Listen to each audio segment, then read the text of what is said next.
Yo, what's up mga tol? Kamusta? Kamusta? So yan mga tol, no? For today's video nga mga tol is yan. Gagawa natin ng parang tawag doon para hindi kumalat yung ipot ng manok natin dito sa rooftop mga tol. So actually nga mga tol, kahapon nangyari, umulan ng malakas dito sa area namin. And syempre nga mga tol, since may mga ipot yung manok natin, medyo nabasa. So medyo may amoy. And yun yung ayaw kong mangyari dito.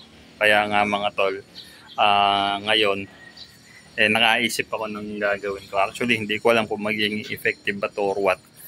Pero yan, ang ginawa ko mga tol is ito. So yan mga tol, ito yung gagawin natin sa araw na to. So bali ito is buhangin. Yan. And tapos bumili ako nito, batya.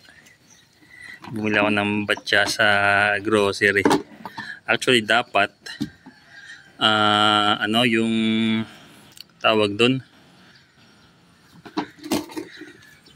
poop tray. Kaso naman mga tol, iniisip ko mababa lang yung poop tray. So ang plano ko kasi mga tol, lalagyan ko ng lalagyan ko ng buhangin nga. So kung mapapansin nyo nga mga tol, yun ganyan yung ipot ng manok natin dito. So yan. So nandudo, nandiyan. So kahapon nung umulan, so medyo nabasa dito. Tumigil pa yung tubig. So yun lang yung napansin ko kahapon. Kaya ngayon, dali-dali akong tatry ko kung magiging effective to. Ito, ilalagay ko sa ilalim. So parang ganyan mga tol. So siya na lang yung sasalo ng mga poops nila dyan mga tol. And lalagyan ko yan ng buhangin para mas mabilis matuyo yung mga ipot ng mga manok natin. Kasi nga sa Lunes dadami na ulit kasi mapipisa na yung mga itlog na pinapisa natin. Well, 14 pieces lang naman yon, pero hindi ko pa rin alam kung ilan yung may sisiw doon. Hindi ko na nabalikan yun. So sa Monday ko siya kukuhanin kung may mapipisa. So para prepare lang tayo yan, para hindi na sobrang madaming ipot dito sa baba. Kasi everyday halos nakakadalawang linis ako dyan So ngayon ito yung gagawin ko. Lalagyan ko ng buhangin din. Lalagyan ko yung bawat ilalim nila. So gawin ko muna mga tol, and papakita ko sa inyo mamaya. So yan mga tol, so tapos na. Lalagyan ko na. So yan, ganito yung naisip ko mga tol. Nilagyan ko ng paso sa ilalim para nakaangat pa rin tong yung etong batya na binili natin. So yan, ganyan no. So titingnan ko mga tol kung effective ba yan or what. Bali tinapat ko lang doon sa pinag-iiputan nila. So yan. Yan.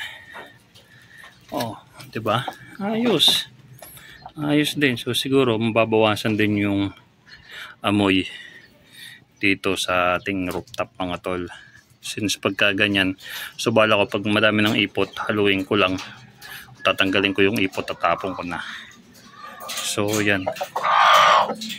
So yan, isang bagay para siguro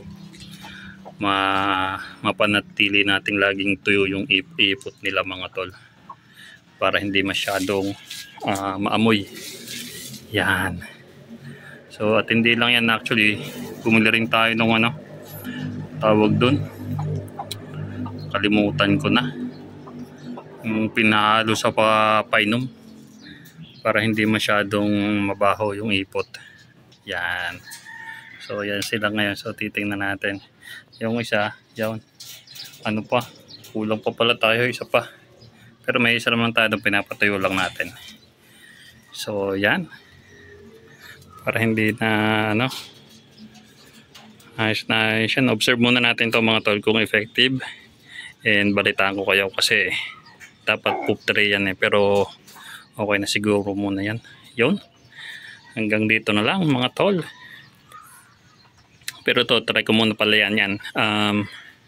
Tawag dyan, buhangin.